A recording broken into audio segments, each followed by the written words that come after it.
Opinionated and now caffeinated. Wake Up Warchant is fueled by DeLuna Coffee. Come explore our world of coffee. Founded in 2014 by the Lemmix family, Ed, Courtney, and their son, Brett, DeLuna Coffee is Florida State through and through. The pursuit of the perfect blend of coffee beans is a 365-day effort for the family, but they'll always find time to tailgate for their Noles in the autumn.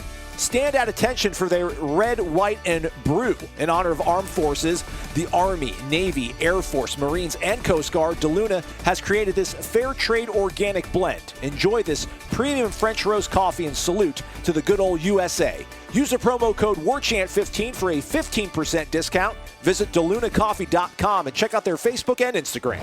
From Tally to Cali, it's time to wake up. Wake up, wake up, wake up. WarChant.com is your ultimate Seminole sports source. And this is Wake Up Warchant, fueled by DeLuna Coffee. Coffee's for closers only. Now here's WarChant.com's Azan Hajavandi and Corey Clark. Wake up! We back. What's up, everybody? It's Wake Up Warchant, fueled by DeLuna Coffee. DeLunaCoffee.com. Come explore our world of coffee. Corey, my life changed over our little sabbatical that we had. Actually, that's really dramatic. I say that too much. I need to tamp down with that. But dude, so it's hot out, right? Obviously, summer. Mm-hmm.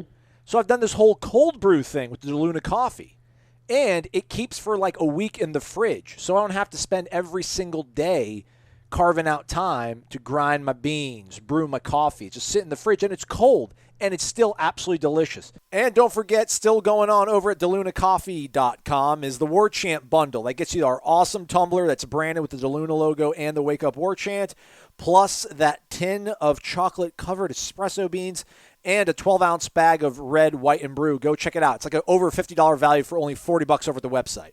Warchant.com, your ultimate Seminole sports source. Promo code WARCHANT30. Use it. Thumbs up if you're on YouTube.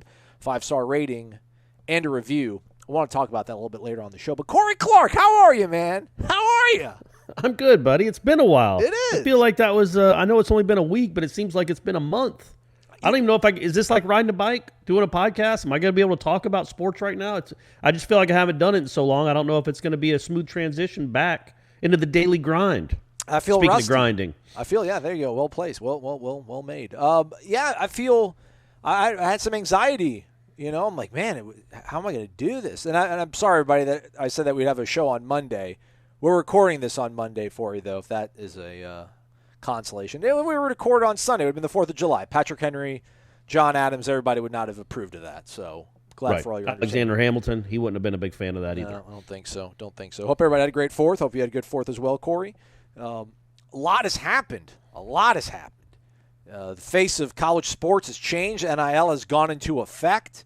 You wrote a column about it. Ira wrote an awesome primer, things you need to know. Everybody, it's a collective. This comes to there's no middle ground, Corey, with anything. We just can't acknowledge the system's broke. This is probably not the way to fix it. This doesn't make it any better, but it's a start, I suppose. So it's either, this is going to ruin the sport that I've grown up loving, or it's finally these kids that have been exploited for so long finally get to earn the riches that they so desperately need and earned and deserved. And I'm just not I'm not looking out here to champion everybody's clothing line and appearance and autograph session. I'm not going to dog on it, but I don't know why we can't find a middle ground on things. I think your column tried to find that happy sort of medium. Although, I don't know, man, you're trying to be too friendly to the kids, too friendly to the children, because I guess we're going to have to interview them for the remaining time of our careers. And they're making money, so we got to be cool with it. Yeah, I think this. I've just said this so many times. The sport I grew up with, and really the sport you grew up with. I know you're a decade behind me when it comes to college football fandom, but it just isn't that anymore. I just can't. Bobby Bowden made, $80,000 in the 1980s, and now Mike Norvell makes $3.5 million. The whole landscape of the sport has changed. So in 1985, I probably would have had a problem with this, I guess. Although Dion could have Dion did make money from the Yankees. But, nowadays these coaches and everybody else gets paid such obscene amounts of money. Nick Saban, I'm sure has his own private plane. He might have his own private island in the Caribbean somewhere that we don't know about. With Mark that was Zuckerberg built on fancy surfboards carrying flags. Yeah, it was just built for him. Yeah. Like he's got his own island down there, Saban Island. It's just built for him, and it's where he can go watch film by himself. But whatever he wants to do, he makes so much money. So does Dabo. So does Taggart in Norvell. And not even the upper echelon of these coaches make so much money. I mean, upper echelon price-wise. Maybe Mike Norvell is the next Nick Saban. But so it's just, I know the people that are getting mad at it are upset with it, I think, are the people that are my age or a little older. And we just got to come to grips with the fact that it's not that sport anymore. And nobody seemed to have a huge problem, or maybe they did, and they just weren't as vociferous about it, but about the skyrocketing salaries of administrators and coaches. But these TV contracts that came around really in the last 10 or 15 years that made gobs and gobs of money for these schools, and then the players are like, okay, well, you get a stipend for a scholarship. That's cool. But if Todd Gurley tries to sell an autograph, even though they're selling his jersey in the team store, if he tries to make money off his name, a name he built by himself, it's not like whoever the third-string running back at UGA was getting money for his autograph, but Todd Gurley wants to make some money off his name. He misses 4 games, it's illegal, and he's suspended. Those days are over. I have no problem with those days being over. The next step is where it gets a little concerning for me when people just want to say, well, pay the players a portion of the proceeds of the TV contracts of what the athletic department is making, and then I think that's where it can get really dicey. But this is, what's Cam McDonald going to make? And that's no offense to Cam McDonald. I hope he makes some money. But there might be 5 players on each team that really can make some serious money right now, right? Don't you think? I mean, I don't know that this is going to be something that revolutionizes the sport, at least in the short term. That's probably about right.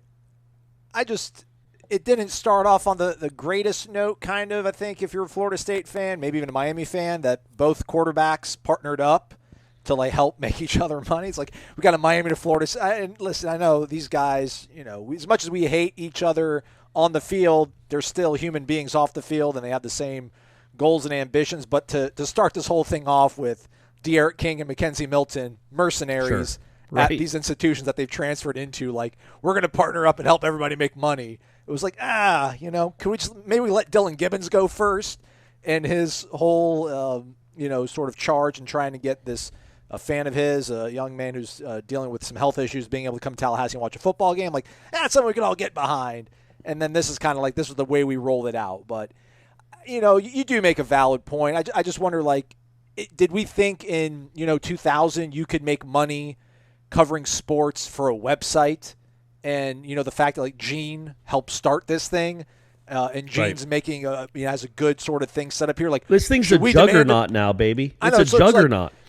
Should people be bothered by the amount of subscribers that are going up and Gene's making all this money, then we're not making as much money? Should I be pounding on the desk? I should be making as much, I should be making more money now.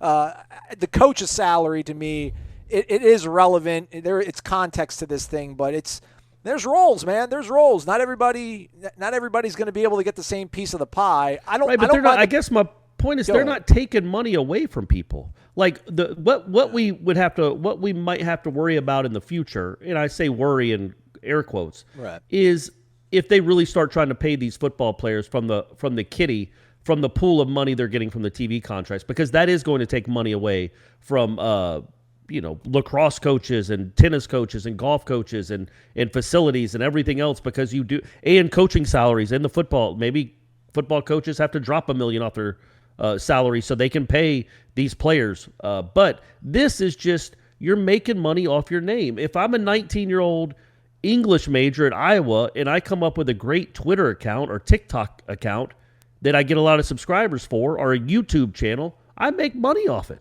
Yeah. These YouTubers, some of them are in college. Probably a lot of them are in college. And they're allowed to make money off their name, image, and likeness. So why then would not a right guard or a tight end be able to make money off his name? He's not taking money from the university. It's not like this is zero sum.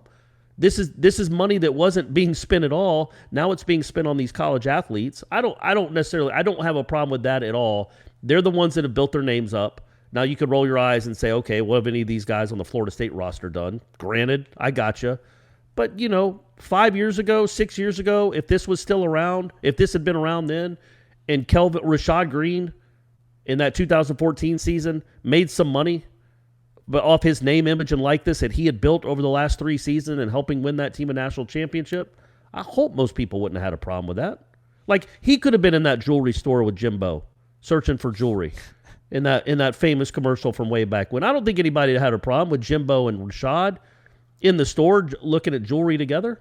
So that's I guess that's my point. It's like it's not money being taken from the softball team or taken from anywhere else. It's just money being given to these guys because they're popular athletes. And these businesses will decide soon enough, one way or the other, this is how economics works, if it's worth it or not. Right. Well, the English major, though, I mean, he might be on scholarship. She could be on scholarship. But I don't know if they have the robust sort of support that an athlete is getting at these institutions. What I don't mind the passive sort of income they could get, like the jersey sales. We talked about it. Like number 5 was obviously, Reggie Northrup. Reggie Northrup should be getting money off those jersey sales. Correct, yeah. Or Chris Davis, CC Davis, yeah. Which, by the way, going through like old media guys, like Chris Davis is top 10 all-time in, I think, Florida State receiving yards. Or career receptions. Can't be. Really? He's top 10 in one major receiving category, which blew my mind. I'll look it up when we take our break for our Zaxby's Indescribably Good Player of a Random Decade that we're picking in the middle of the summer. I don't mind the jersey stuff. I don't mind, like, if NCAA comes back and the video game franchise, EA Sports, I don't mind them somehow figuring out a way to compensate players whose image and likeness is being used in that video game. Hey, man, we're going to be at the bar tonight. That's a little bit, hey, man, but if they can make money off it, I guess they can make money off it. I think what some people are worried about, not so much like you've ruined this sort of illusion of amateurism. The sanctity of college football, yeah. What I worry about, though, is it's going to be hard to manage all these gigs and all these ventures and still fulfill your end of the deal here to be a productive football player. And I get it. And if you don't produce, then those things quickly dry up. And everyone talks about the NFL, but I say, hey, man, NFL players aren't spending, 4 hours minimum a day probably on schoolwork and stuff, which, hey, you can roll your eyes and air quotes schoolwork around things like that. But, man, like having to do your schoolwork, having to lift, having to practice, and then having to figure out, all right, can I squeeze in a 9 o'clock hour-long session at World of Beer and sign some autographs? That's what I kind of worry about. I can't wait, though. The little part of me, the masochist, the chaos agent in me, can't wait for Alabama to lose and like Nick Saban just freak out because his players don't know the concepts because they're spending too much money going around selling Milo's sweet tea and Dreamland barbecue ribs. Oh, but believe me, that's a great point because I can't wait for it either. There will be a coach that will lose his mind in September. Oh, I guess all these autographs. I wonder what they're worth now after we just lost 39-6. That kind of stuff. I guess maybe if we spent more time practicing and as opposed to going to the bank and depositing money, whatever they say, a coach is going to say some crazy stuff, especially considering what that coach gets paid. But yeah, I see what you're saying. I mean, it's not like I don't think this is going to be really messy because it will be. The point of my column is, one of the points of the column was like, look, there's been under the table dealings. We're all smart enough to know that, right? Like forever, for 40, 50 years, there's been every person listening to this that went to college at a football school knows of one of the star players at that said school that had some dummy job where he would just pretend to show up and do something and get a check. That has been going on forever. Ask anybody that grew up in the 80s and 90s. Maybe today it doesn't, but when I was growing up, you heard all these stories about a guy at Auburn, a guy at Florida, a guy at Florida State, a guy at Georgia, a guy at Georgia Tech. Maybe not Georgia Tech, but all these other places were like, oh, yeah, he's got this dummy job where he gets paid $10,000 a year to do nothing. That it's just been going on forever. So now at least there's some over-the-table dealings that are legal and will not get a kid suspended.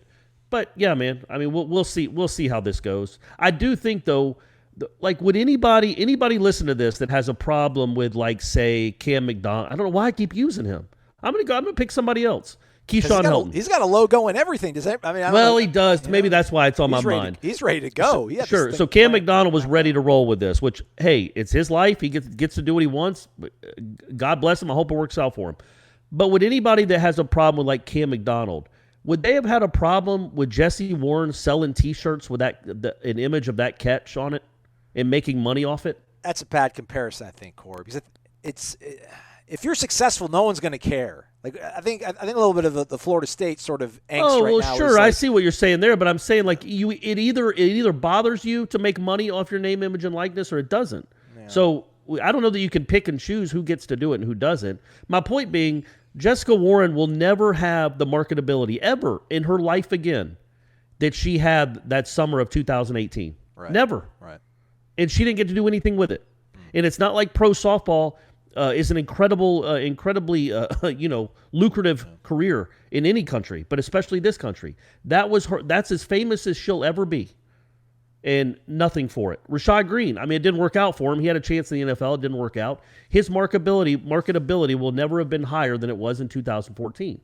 And he wasn't allowed to do anything with it. And that's the reality of a lot of these schools. These guys are big stars in small towns. And then if they don't make it in the NFL, okay, well, that was your shot. Sorry, that was your one chance to make money. Now, you made money for everybody else, but your chance to make money, you weren't allowed to. So I get that part of it. Like, who are you, sophomore at Florida State that's done next to nothing in 2021 to think you should do that? You should have your own company, your own logo, your own autograph signings. But, I think that a lot of people would have been okay with Jessica Warren or Dana Castellanos.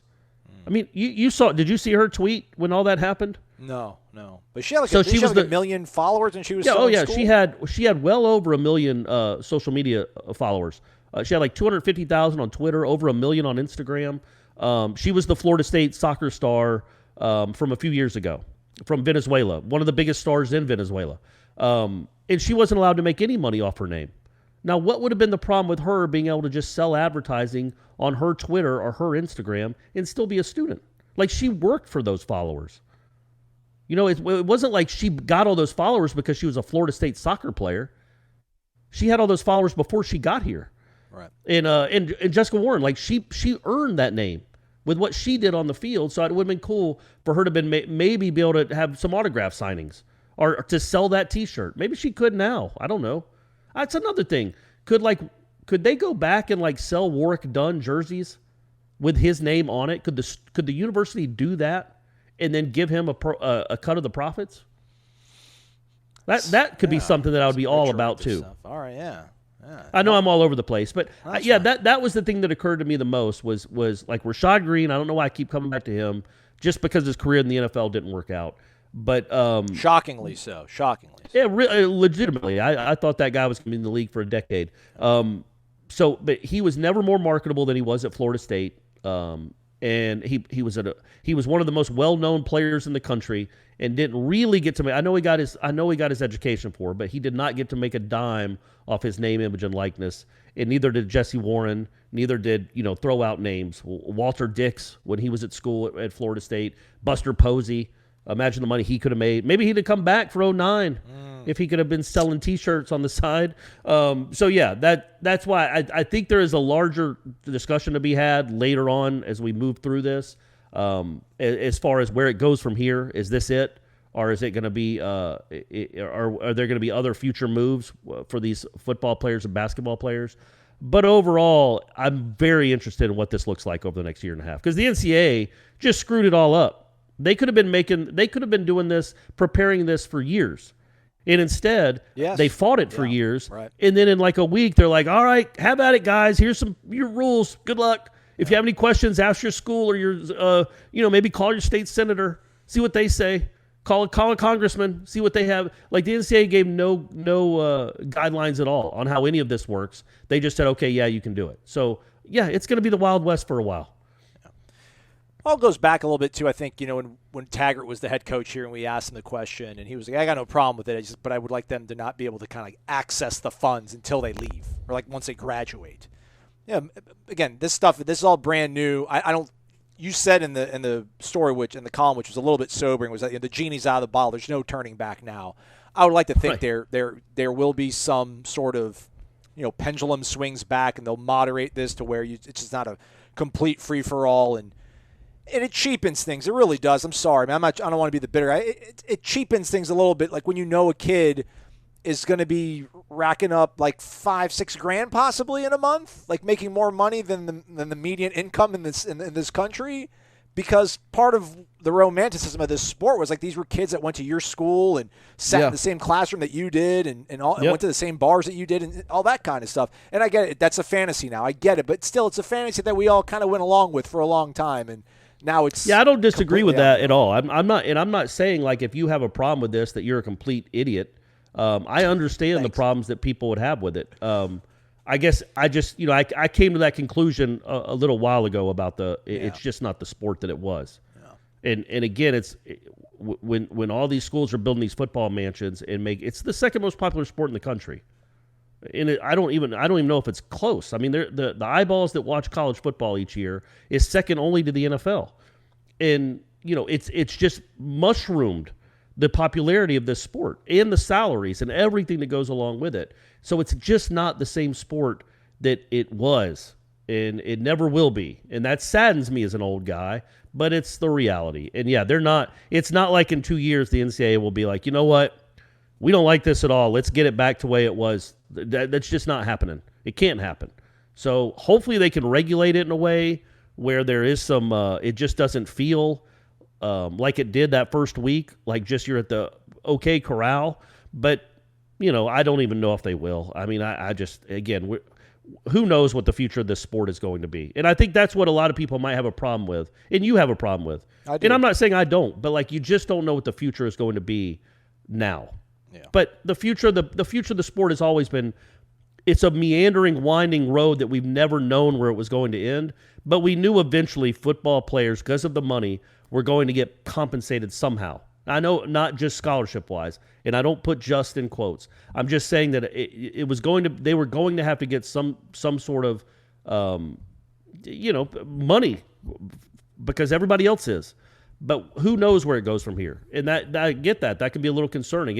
It basically is turning into an NFL minor league, but it's kind of been that way for a while. Chris Davis, 137 career receptions, 9th all-time in Florida State history. No lie, huh? Yeah, look at that. Well, everybody's in the 90s and 2000s other than Ron Sellers, which, by the way, if I'm Ron Sellers, I would just PR my way into, sorry, Rashad, but I'm the greatest ever at Florida State. Like, I'd have my children, that'd be their only sort of, I wouldn't even, my living will would just be, hey, man, just make sure you guys keep arguing on my behalf.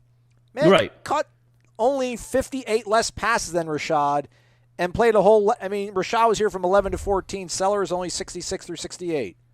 One less we got season, to play 3 years. Yeah. In a completely different era. Amazing. And I would say this. Well, yeah, he was incredible. The numbers he put up are just staggering. But I would say this, like, can we? I know I brought it up earlier, but I wouldn't mind some throwbacks, man. Okay. Like that's one thing for the people that don't know. If you've ever gone into a bookstore, the Florida State University sells. They have the licensing agreement, of course, and they sell jerseys. We've all seen them, but they've always been nameless. Right. Like I know Aslan was joking about Northrop, but there were certainly a lot of number 5 jerseys floating around Tallahassee around 13 and 14. The kid who wore number 5 got 0 for it. Jameis is well taken care of now. I get it. The point being, like, you can't even go buy wouldn't it be cool to be able to go buy a Biletnikoff jersey at the school store, or a Ron Sellers jersey, or a Warwick Dunn jersey, or a Charlie Ward jersey, and then set up a way where those guys get some of the money? Like, that would be not. I just think, I know you can say, well, what do they need the money for? It'd be cool to have a Rashad Green jersey. This is the Rashad Green show. Seriously, it's the Rashad. It's unbelievable. Get on the show. Who's talked about Rashad Green this much since like the Notre Dame game of 14? This is insanity. But yeah, so I think that would be really cool, man. I think it'd be cool for those guys from the past, because they obviously this missed them. These other kids, the 2021 players, get to enjoy this. The Mackenzie Milton, who's been on campus for 5 weeks, gets to do it. But Casey Weldon didn't get to do anything with it. But maybe you can go back and work out some sort of deal where they can at least you can sell some throwbacks. Okay. I think it'd be really cool to have throwback college jerseys. And I guess I'm speaking out of without really knowing. I've been in bookstores here recently. I don't remember ever seeing throwback jerseys with last names on it because you weren't allowed to do it. No, you weren't allowed to market a particular player. It was just the number, although we all knew who the number was. Well, now it seems like that genie could be out of the bottle too, and you could let the players, former players too, make some money off their name, image, and likeness. Some other news and notes as we were gone. A.J. Duffy was at the Elite 11 camp, Florida State commitment for the class of 2022. He did not make the cut. There's 20 players that go to the Elite 11, and then they rank them afterwards. But the formula they use, so this is the glass half full, the formula they use takes into account your junior film. But he was in California, I think, and they didn't have a junior season. So that's going to obviously ding you a little bit. But there's a analyst out there, Gary Hamilton, maybe Jerry. There was a kid in Alabama. His name was Gerri, and he played football for Mississippi State. I mean, Gerri can be Gary, it can be Jerry. Nonetheless, Gerry, Jerry Hamilton, who now works for On3 Sports. He had Duffy as the number 4 guy at the event. So there is. Oh, okay. Well, that's encouraging then. Yeah, Florida State also now with the number 3 recruiting class in the nation right now. I mean, number 3, everybody, after they got Antavius Woody last Friday, or Thursday, I apologize, and then Jarrell Powers came on top of that, tight end from Duncanville, Texas. They've got 15 commitments. They're number 3 in the nation right now. It's nothing short of amazing. And I get it. It's July. They haven't signed yet, but that's still incredible that they're able to market and convince these kids to, verbally commit coming off the season that they did have. And this is Ira. You could feel the joy as he was typing this out, even while he was on vacation and still working because he's just crazy like that. August 6th, we're going to have interviews with the team. I think that's a Friday. I would think that they'd practice before that, though, because you have 29 days to get 25 practices in, and you're playing a week earlier than you did last year, and this is pretty much when you started last year. But nonetheless, when we get to interview the football team as they begin fall camp, it will be in person, Corey Clark. After nearly 18 months of Zooms, this is tremendous news. Interviews are so much better in person. I think you'll notice much better coverage overall as soon as that takes place, quote unquote. Ira Schofel, managing editor of Warchant.com.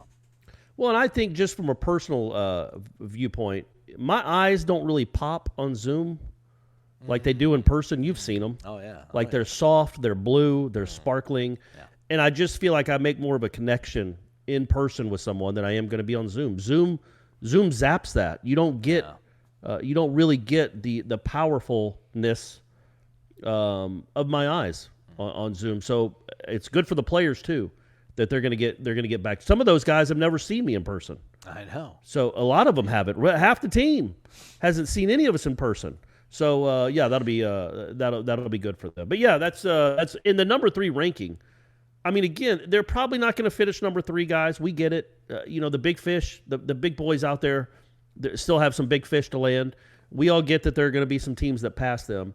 But, man, when you're trying to recruit kids in July and August and you can tell them, because they're worried, rightfully, that you don't win a lot of games there recently, be like, well, look, these people aren't worried. You would be joining one of the best classes in the country. Mm-hmm. You are not getting fooled. There's no wool being pulled over your eyes. You're not the only one that's falling for our rope-a-dope, our okey-doke. People believe in us. There's a lot of really good kids on your level that believe in what we're doing, and you could come join a class that resets Florida State football. And I do think that's something to sell, right? It's one thing to say, believe in our vision, Travis Hunter, when nobody else is committed to Florida State. But now you got 15 other dudes, including Travis Hunter, who is committed. You've got the number 3 class in the country.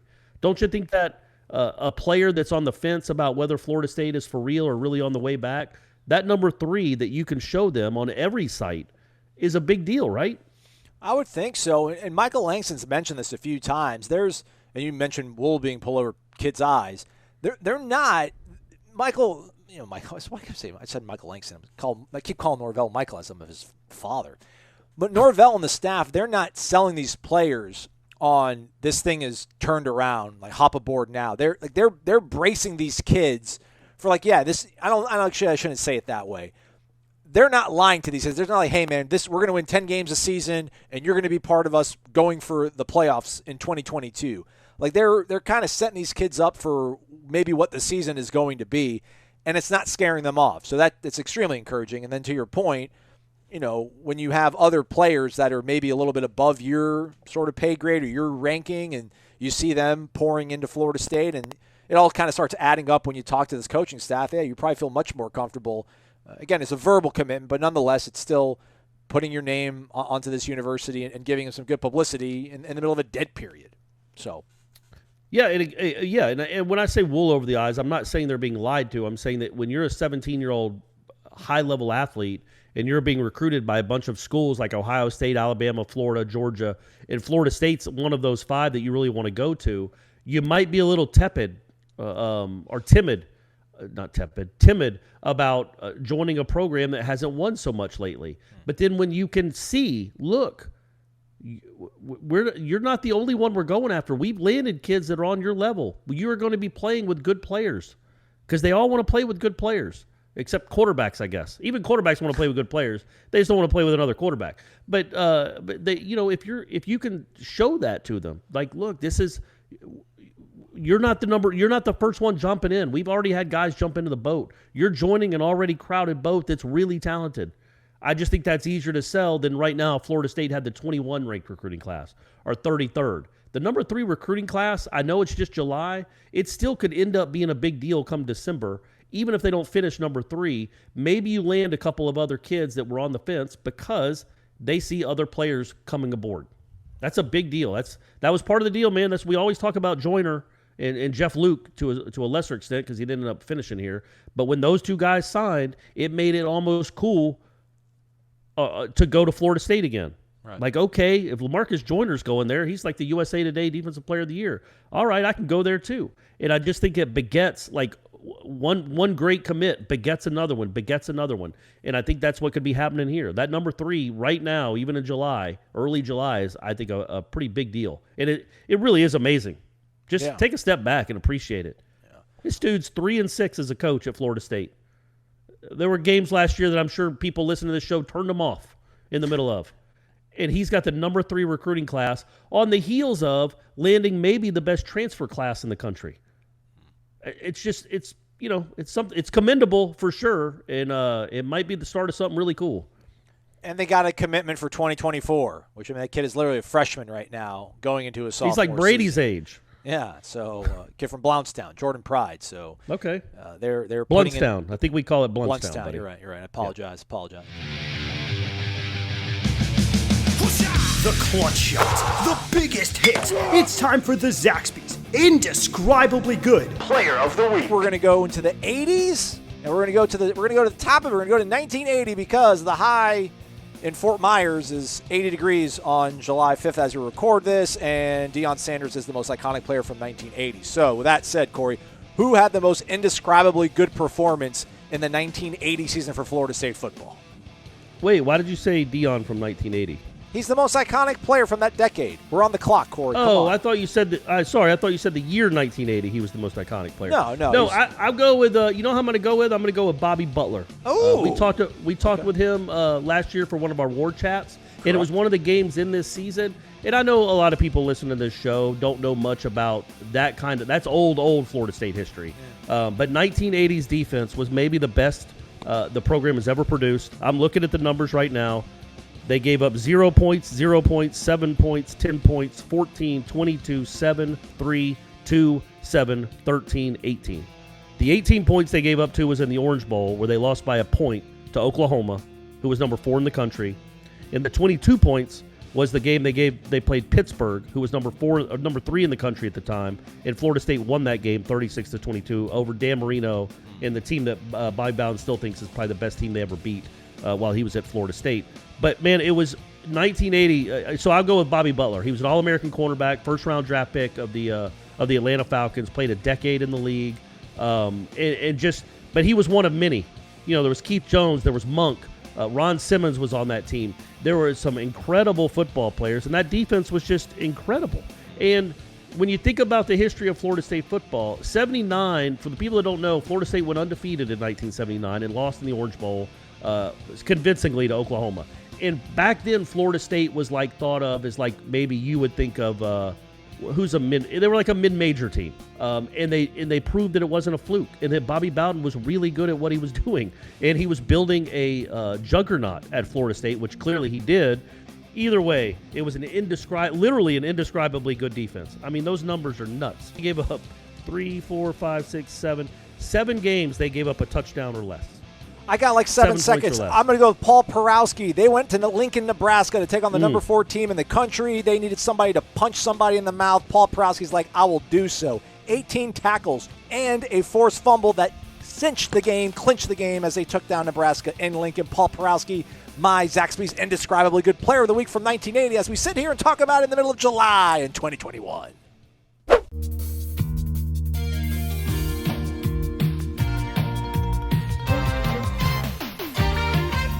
Corey's Top 40 and Aslan's. And it's time to unveil the final 10 players of our list. Corey, I've got the spreadsheet in front of me. Would you like me to proceed, or do you have it in front of you as well? It's I can't believe we made it through all 40. We did it, man. No, just go ahead. It's all on Warchant. You can go read about it. We also got the videos up that you can go watch with Ira and myself and Jeff Cameron. So, yeah, go watch those. Go read those. All great content at warchant.com. There you go. All right, number 10 for us, both go with defensive linemen, both interior guys. You go with Fabian Lovett, who I had at 15. I go with Robert Cooper, and you had Coop at 17. So we like those guys on different scales, but we go with defensive linemen at 10. 9, you go Maurice Smith. I go with Jarian Jones. I think I had him by far ranked the highest, I think. And a little bit dicey there in June when he went on social media and was doing some stuff. I'm like, oh, boy. Right. Oh, boy.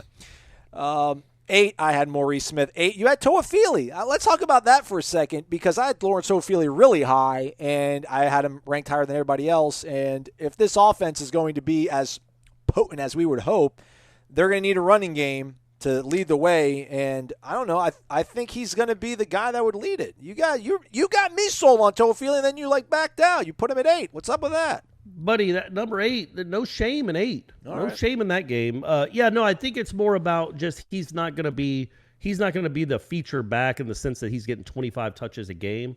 I think I had Corbin pretty high too. And so that's like, if you have one running 14. back at 12, 14, I don't know that you can have another one at 3. I think they're not interchangeable because they do different things, and I think Toafili has a chance to be special. But, yeah, I just think that he's not going to be a guy that's going to have – I don't see him rushing for 1,000 yards. I don't see him, getting 25 carries a game or anything. But I think he is, other than Jordan Travis, the best playmaker on that offense. But not quite yet where I would put him in the top 3 or 5. I mean, our guy averaged 9 yards a clip. Just keep – he's the truth, rock. My man. He's the truth. But, again, we'll see. We'll see. I don't know – maybe he ends up running for 1,600 yards, and he should have been number 1 on the list. But I haven't. It's such a small sample size, so I was just being a little hesitant with that. Yeah. I want to see a little more because he only had, what do you have last year? 70 carries, 60 carries, not many. 37 actually.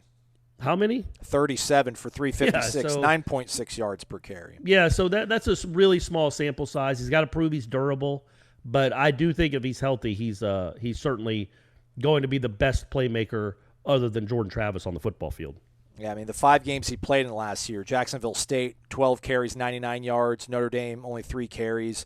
Louisville, 6 carries, 76 yards. Pitt, only 1 carry. And then Duke, 7 carries, 117, 73 yard for the long, and then a touchdown. So very, very small sample size. But I don't know, I just think, when we asked David Johnson last year about, when we had him on the show, about who's got the best tape he's ever seen, he was like, yeah, totally. LT probably is up there, and they're like, whoa, what about Leonard Fournette? Yeah, but Toafili's had really good tape. So, and then Dillingham obviously was recruiting him when he was at Auburn. That was one of the first calls he made when he got this job.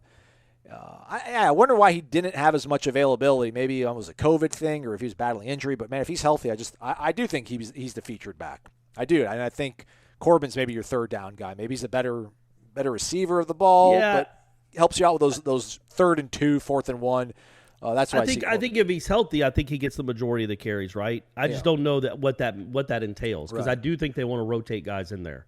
Yeah. And that's all. So I was thinking the heavy side of Toafili touches would be 16, I think. Okay. And again, I just want to see more of it. That would, if he got 16 touches, 16 carries in the Notre Dame game, that would be half as he got his whole freshman season in one game. So I just want to see what it looks like when he gets more carries. But yeah, man, I'm a big fan of that dude. But hey, you got to rank him. I got him in the top 10, man. I hope he takes that as a personal affront too. Yeah. He's like, I can't believe he ranked me 8th behind all these dudes. These dudes don't love Florida State. They all transferred from somewhere else. He's a Seminole through and through. So yeah, maybe he takes offense to that. All right, 7 and 6. We've got 4 picks, 2 between both of us, and then 4 different players. We didn't agree on any of these. So number 7, I got Andrew Parchment. Number 7, you have Jordan Travis. 6th, I've got Jamie Robinson. You've got Travis J. I think Travis J. I have him at 18th. I'm the outlier on that one. Everybody loves Travis J. I just haven't seen it. I really haven't. I know we're hoping for it, but I can't put hope in my top 10, although it's Florida State. They came off a 3-win season. Everybody's kind of hopeful. Jordan Travis at 7, though, Corey. Come on. But I guess you weren't going to go back-to-back like you would do Francois Blackman and Hockman Blackman, or, if you would have been here in 15, I guess Everett Golson smag. So Jordan Travis at 7, huh? Well, yeah, mainly because I'm not sure if he's going to be the starting quarterback. If I knew for sure he was going to be the starting quarterback, obviously he's number 1. Right. But I do think, unlike, and we talked about this on the video, like if I didn't think Mackenzie Milton was going to be the starting quarterback, he'd be unranked. But Jordan Travis, even if he doesn't win the starting quarterback job, could still be a top 10 impactful player on the team because he has some skills and some unique ability that there isn't a lot of it on this team. So that's why I have him at 7. It's kind of hedging the bet, thinking, okay, there is a chance he could win the starting job, and then he vaults to number 1. But even if he doesn't, I think he's a top 10 impactful player because I think they're going to have a lot of packages for him, and I think he's going to make an impact one way or the other. They're going to figure out a way, whether it's at a different position for a few plays a game, whether it's a special package where he has 10 or 12 snaps a game.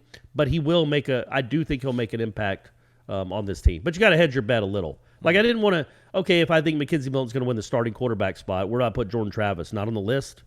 Right. I think he can be a really productive player for this team in some capacity. I hedged. Yeah, I wasn't trying to cast stones at you. I certainly hedged. I put Jordan Travis at 5. You've got Devontae Love-Taylor. I guess the out for me is what you've said is that if Milton were to win the starting job, you probably still can utilize Travis in numerous ways week after week. I mean, it's crazy. It's them doing a camp in the middle of June. But, man, he literally made a couple quarterbacks, like these 8th graders are out there at the quarterback camp that Norvell was putting on. And, they're relaying the ball back in after drills, and they're throwing it to the counselors and to the coaches. And Jordan Travis is at one station, Mackenzie Milton's at the other. They're throwing these moon balls over Jordan Travis' shoulder, and he's like doing one-handed catches, like no gloves, just out there having fun. I'm like, wow, like maybe he actually could be a receiver. I don't know if he can get off a press, but I mean he's got good hands. So you got 2 options if you're us ranking these players at this position at the quarterback spot. More likely is to what you said, I think. Maybe Milton wins the job and then Travis is still involved in your offense. But what if Jordan Travis does win the job week 1 and he makes it through 5 weeks of the season and then he gets hurt? Possibly. Then Mackenzie Milton comes in and there's no looking back. You would sit there probably at the end of the year if they were to end up winning 8 or 9 games and they go, 3-2 in the first 5 weeks that Jordan Travis starts, and you'd probably be like, well, hey, man, he's got to get some credit for the wins that he got earlier in the season. You'd probably put him in your top 10 or so. So that's kind of where I was going with it, too, because the way they spoke about him, it just seems like he's got the lead job. He's got the lead position going into fall camp. So if he does hold on and wins the job, but does get hurt later on the season, Mackenzie Milton then can come in and then do what a number 1 guy would do and just kind of take the job and run with it and no turning back. So there's 2 reasons, 2 options, possibilities where Jordan Travis is still heavily involved in this offense, even if he's not your starting quarterback in October. And Travis J, Travis J is more just a small sample size, but if he becomes the player they think he can be, maybe, if they give him one role and say, this is what you're doing, stay here, learn it, love it, be it, then we have no idea what this guy is, other than everybody that's around him said. And you saw I think it was the Duke game where he had that crazy interception. It's like, okay, yeah, that's not normal. That's some weird athleticism. Now, that's one play over the course of a whole season, but it's in there. So, and he is a physical kid, and he was hurt. He was banged up for most of the season. So, again, like all these guys apparently were, hopefully he can be healthy and he can take a giant step. Because if he does, he could be an impactful safety. I hope, man. I don't necessarily see it happening. It just they haven't figured out where they want. I mean, they don't know where they want to play him at. You know, that's kind of a problem to me. They don't know if they want to play him at quarterback, if they want to play him at safety, they want to play him at money. Well, I think he's well, true. I think I think the cornerback days are over. So he'll be more of a middle of the field guy. And yeah, he's just he needs one position, learn it, know it, and be it. And then we'll see if he takes off. Again, he was an old freshman. I guess he was a freshman. I know he didn't get to play his first year here. So I don't know if he's a redshirt freshman or a redshirt sophomore, but this is his third year on campus. So you hope he takes a big step. All right, moving to the top 5. I've got Jordan Travis. You've got Devontae Love-Taylor at 5. 4, I've got Toafili. I mean, I just think he's your number 1 running back. This is an offense. This is a coaching staff that has demonstrated yearly that they love running the ball. You've got Andrew Parchment at number 4. Number 3, I've got Devontae Love-Taylor. You've got Keir Thomas. Big on Keir Thomas. I was by far the biggest Keir Thomas fan when it came to listing with our own list. I don't know that anybody else. Maybe a couple people had him in their top 10, but certainly not top 3. I just think the guy could be a big time player in the middle of that line, maybe sometimes on the edge. He has all that experience, all those tackles for loss. He's played big time competition.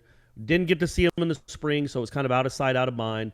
But I think being good up front is very, very important. And they were not last year. And I think if this guy is as good as we think if he's as good as he's proven he can be, along with the guy we're about to talk about after him, that makes this defense, it should make it so much better. And and again, he's a grown man. He is a grown man. And hopefully he can make some impactful plays because that's what he's done his whole career. Yeah, injury is what kind of has me a little bit hesitant. He's missed several. I mean, I think he's missed close to a dozen games in his career and wasn't able to participate in the spring. I think that was more precautionary than anything, but still, you would like to see him get some action and get prepared. Yeah, sure. To your point, that Keir Thomas, you had him at 3. Gene had him in his top 10. So did Ira. Gene had him at 9. Ira at 10. Then Jeff and I had him at 13 on our lists. And then, third, I've got Devontae Love-Taylor. I just think, and I'm 99.9% sure that the roster that you see right now on Seminoles.com or on Warchant.com, that is your roster for the 2021 season. These recruits, these transfers, to my understanding, had to enroll by July 1st to be able to actually play and then be eligible this season. But then again, who knows? Everything is crazy, and maybe there's some sort of exception and loopholes, but Devontae Love-Taylor is your best offensive lineman. It's a position that's struggled mightily, but if he can stay healthy, if he can hold down the left tackle spot, again, I like Robert Scott coming into year 2. Dylan Gibbons is probably going to be one of your starting guards. I do like Maurice Smith. I have an 8th. You had him at 9th. And then you've got Bavion, Dante Lucas, and maybe if Thomas Schrader, maybe if he broke his leg rather than busted a whole bunch of ligaments. You got those guys battling for your other guard spot, and that's not a bad offensive line. It's not going to grade out a path for Toafili or Corbin to both run for 1,000 yards, but man, I think that's going to give either Mackenzie Milton a pretty good enough pocket or Jordan Travis, enough time to wriggle around and figure things out. So I'm fine with that, but he needs to be able to make it through an entire season and play the way he did last year. And then we had the same top 2, which most everybody had the same top 2. Jermaine Johnson and Mackenzie Milton. Although I've got huge boom-bust potential on both those picks. Maybe more so than any other 2 picks that we'll do throughout our tenure at Warchant. Because as we've spoke about, Ira made a point when we were doing, I think, a video on the what if. Man, Florida State's had bad defenses with really good defensive ends, with pass rushers. And Jermaine Johnson can be a really good pass rusher for you, but what does that really do for your defense overall? And then Mackenzie Milton, obviously, I've got him at 1. You have him at 1. Who even knows if he starts? Right now as we sit here, the last time we heard from the head football coach for Florida State, it sounded like Jordan Travis was a smidge ahead, but that was April. Time will tell. But, man, if those guys can if they can hit the ceiling on the what if, what a great season it could be. but there's also a little bit of bust potential there with both those guys. Because, hey, Jermaine Johnson, man, like, I don't want to say it, but, like, Janoris Robinson graded out better than he did last year. It's Pro Football Focus, and I know I'm not Mr. Analytic. I don't want to be Mr. Analytic ever. If I ever do, you all check me on that. But that's, it's something to consider. It's just something to consider. That's all I would just say, you have eyes too, and you were out there at spring practice, and you were out there at the spring game. Right. Janoris Robinson didn't do that. Right. Doesn't look like that. Whatever PFF wants to tell me, I have eyes, and I know what Jermaine Johnson does that Janoris Robinson doesn't. And so that's something they haven't had since Burns. It's a speed guy off the edge. We'll see what he is in the run. But I think I don't see any bust potential with him unless he gets hurt. I think that guy is going to be the best defensive lineman they have. I think he's going to be one of the best defensive linemen in the conference. I just think he's got all the goods. He's a really, really good football player. Mackenzie Milton for sure, though. We just don't know. And there was nothing we saw save for 15 throws in the stadium, where it really matters more than any other, I guess, where you would say, okay, this guy is going to be the heart and soul of this team. He's going to lead them to 7 or 8 wins. He's going to throw for another 3,500, 3,800 yards. We didn't see a lot of that, but we also know what's in there. He showed it in the spring game. Like, he made throws that nobody else was making, and they were impressive. So if he's that guy or close to it, yeah, man, he might be one of the most impactful players in the conference, not just on this football team. If he can turn a 3-6 team into if he wins the job, and again, I'm not just saying that as like I got to say this, I got to get this out. If he wins the job, he hasn't won it. Like, we don't know, we really don't. We're all going on the fact that how he looked in the spring game, because we all put him at number 1, except Gene. But Gene had Jermaine Johnson at number 1. But we put him at number 1 because of what we saw in the spring game and clearly what we saw in 17 and 18. Because if you get that guy, yeah, he's easily number 1. And quarterback's the most important position on the field. And if he can be that guy, then all bets are off. That's a huge wild card. But, he also could be a not great. He might not even win the job. But I'm excited if he does find it. If he does regain that, and there's nothing to say that he can't, it's really intriguing what this offense looks like. It'll be really, really intriguing because all of a sudden, if you got a guy that sees it and can get rid of it and has that moxie, everything else, and can make plays when it matters, can make third down throws on third and you're going to throw plays. That's the one area that Jordan Travis was not good at all last year. Was the third and you got to throw. Yeah. If you got a quarterback that can make 3rd and 9 and can get and can hit on 45% of those or 40% of those as opposed to 12%, then man, that changes everything. And then you got, you do have Toafili, you do have Parchment, you got some receivers that have some experience. You got a tight end that might be having a breakout, especially if he has a guy that throws it to him on time and sees it. So yeah, man, it could be fascinating if Mackenzie Milton becomes the Mackenzie Milton we saw 3 years ago. And that's the hope, right? That's the hope we got. Yeah. I mean, I think you hope that he played his best the last time we saw him. Not that Jordan Travis didn't play good in the spring game, but like the last time we saw Mackenzie Milton, that was the best that we've seen him play. And again, I think, I don't want to speak for everybody else, but I think a lot of the enthusiasm behind Jordan Travis is a little bit misguided because I don't think Jordan Travis looked great during spring. Now, the coaches said great things about him, which is very encouraging, but Mackenzie Milton did not look good when practice was open, and it was kind of like by default, we'll pick a winner. Well, nobody won, but he lost. Like, I don't know if Jordan – a high bar to clear, Yeah, like Jordan didn't – I know Jordan won, but it's like, hey, Mackenzie lost today. Like, it's clear that he lost.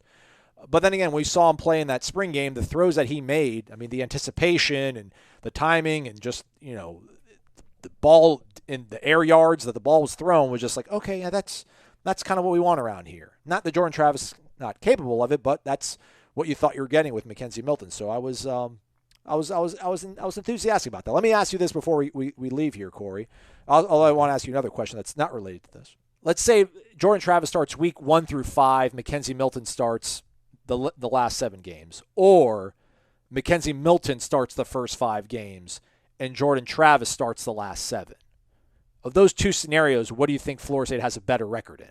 Jordan Travis starting the first 5 games, Mackenzie Milton finishing the season, or Mackenzie Milton starting the first 5 games and Jordan Travis finishing the rest of the season? Yeah, man, that's really hard to answer. I would think that the problem that Jordan Travis would have if he's the starting quarterback is every incomplete pass. And every quarterback throws them. But a pass where he's got a dude open in the flat and he sails it over his head. The camera is going to shoot straight to Mackenzie Milton. Every time. Yeah. You can't have a former Heisman finalist or whatever he did finish 6th. And it could be one of the stories of the year on the sideline as your backup holding an iPad and miss a bunch of throws. It will get to the point where they will put in Mackenzie Milton, and then you have I like the quarterback situation right now. I really do. I think both these guys can play, but then you have we've all seen it where there's that could throw a wrench in things. Like, okay, now we got a quarterback controversy every week. Who's going to start this week? Who's going to start that week? I would think that if Jordan Travis were to lose the job, it would probably come in the middle of a game where they would just be like, okay, we can't do this anymore. We need a spark. Mackenzie, get in there and see what he can do. And I think it could work vice versa too. If Mackenzie has a bad game, okay, Jordan, get in there. I think that's the luxury of it, but it's also the liability of it. Like especially Jordan, I would think, if he's the starting quarterback, would be feeling the breath over his shoulder every time he misses a pass. And that's not a great way to play quarterback. That said, I don't know, man. Just because of what we saw last year, it's hard for me to envision Jordan Travis going through a season without getting hurt.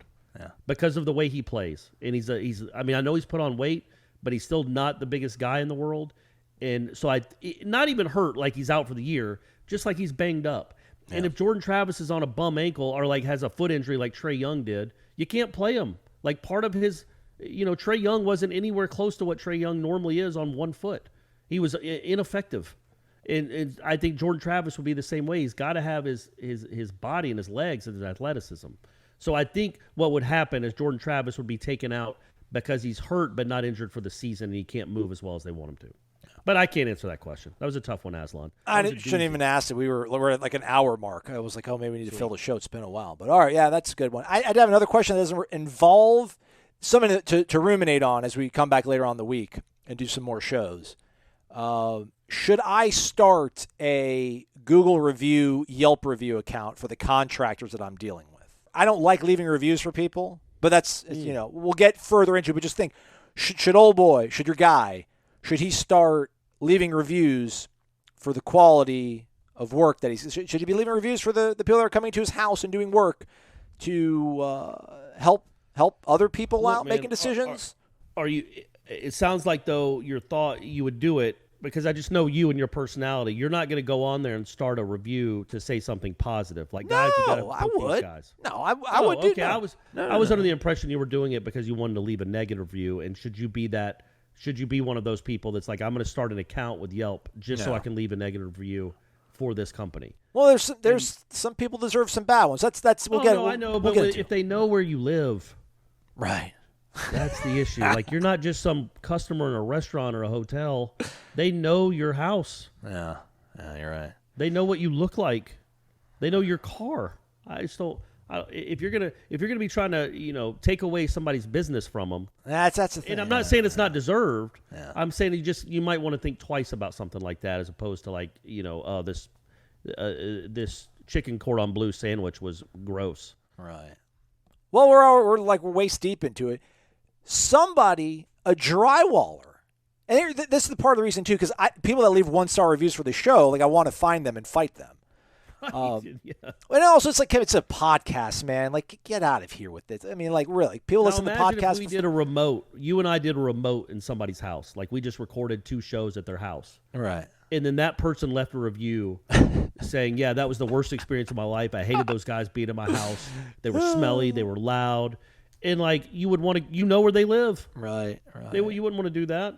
Well, but I don't want people to get so. I don't know a lot about all this house stuff, but I know a little bit, enough to get me in trouble. We knocked down the wall in the kitchen, right? And I got to fix up some of the drywall left behind from where the wall used to be. And drywall, in the scheme of things, when you're talking about like lumber or putting in a new roof or getting an electrician over, drywallers are usually one of the more economical sort of people you'll encounter when you start working on a house. And an electrician was like, call this guy. He's the best. He's awesome. And he's what was the word he used? He didn't say cheap. He was like, he's not expensive. I forgot what he said, but he used something that was pretty much saying he's cheap. I'm like, all right, cool, whatever. Dude, he quoted me $3,600 for basically patching up, I don't even know, maybe 6 square feet of drywall? It was absurd. I was floored. I was like, you cannot be serious. And then I have another guy, another drywaller that I knew, and I'm like, hey, can you do this stuff in the kitchen? Plus, I need you to actually plaster and put, gypsum over these closets that I had framed. So, like, additional work on top of what I would need done. Guy quotes me like $1,034. I mean, like, I don't want to take pisses away from the other guy, but like, what a dick. And I'm not going to censor that out. I get it. People are busy. They're going to quote you prices because they don't want to do something. Just tell me. Just say it. Hey, man, I'll be honest, man. This isn't worth my time. If I did it, I would charge you this to make it worth my time and help out, man. But then I would say try to find maybe another quote. But if you can't, like, I'll do it for this price. The guy called me back, like, trying to be like, oh, you know what, man? Like, I can do it for $3,600. And I'm like, whoa. I'm like, well, that's significantly more than I anticipated. He's like, well, take your time, think about it. And I'm like, and then the other guy, that's real money. I'm not talking about $500 for that. I'm pissed. Like, I'm pissed off, and I'm not even going to get screwed on this. And I wasn't going to get screwed on because I knew it was bad. You came out ahead. You did your right thing. You got other quotes. You got a second opinion. I have buddies that are plumbers. And guys, I hang around with all types. You know what I mean? Yeah. White collar, blue collar. I'm colorblind. I don't care. That's a line from The Office, one of the best ones ever. And he'll say that too. Like, he'll have all these calls out in Marietta or somewhere where it's going to be like an hour and a half. And he's like, I tell them, like, yes, I'll do it. I can do it. But I have to charge you this because of it's going to take me all day. Like, to get there, to get back, the traffic, the time. I can't, yes, it's this amount for the job, but my time is my money too. And so he explains that to them. Like, it'd probably be better for you to get another opinion. I'll do it if you need it. I'll come out now, but I got to charge this because of, X, Y, and Z. So, yeah, I think that's the way you normally handle it. It's just, you don't just, it makes no sense to just give an exorbitant, crazy quote if you don't just say you don't want to do it or you can't do it. I don't want to 1-star the guy. Like, I don't want to 1-star him. I almost want to, like, leave him a 5-star, but then be like, I don't want to, like, ding him on that. I just want to be like, folks, if you use this guy, he's gonna know who you are. Though. I know, but whatever. Come at me, man. I don't care. What is he gonna? He's gonna kill me and bury me in my own house and put drywall over me? Well, yeah, and he would. He'd charge himself a lot. It would cost too much money. Wouldn't it be cost effective? Wouldn't it be cost effective for him?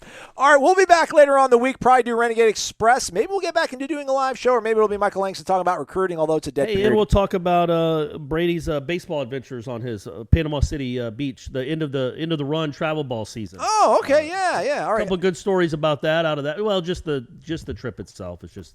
It's incredible. But anyway, that's neither here nor there. We'll save that for another time. All right, good. Sorry about that. I took our time at the end of the show. It's all right, buddy. Also, ACC kickoff is at the end of the month, like the 21st and the 22nd. We're going to be there in full force. So we're slowly getting there. It's still a quiet period. We're probably still going to take some shows off and some days off. But just know, when it's time to go, we're going to be ready. Because it's what we do. We're the ultimate Seminole sports. We're at sportchant.com. It's been Wake Up Warchant, fueled by DeLuna Coffee. Come explore our world of coffee. DeLuna Coffee features over 24 different blends. DeLuna's unique roasts can be delivered ground finely for drip coffee makers, coarse for the craft crowd, untouched as a whole bean, or even in convenient K-Cups. Founded in 2014 by the Lemmix family, Ed and Brett are FSU alums and boosters who are extending a special offer to all listeners. Use the promo code WARCHANT15 for a 15% discount. Visit DeLunaCoffee.com and check out their Facebook and Instagram.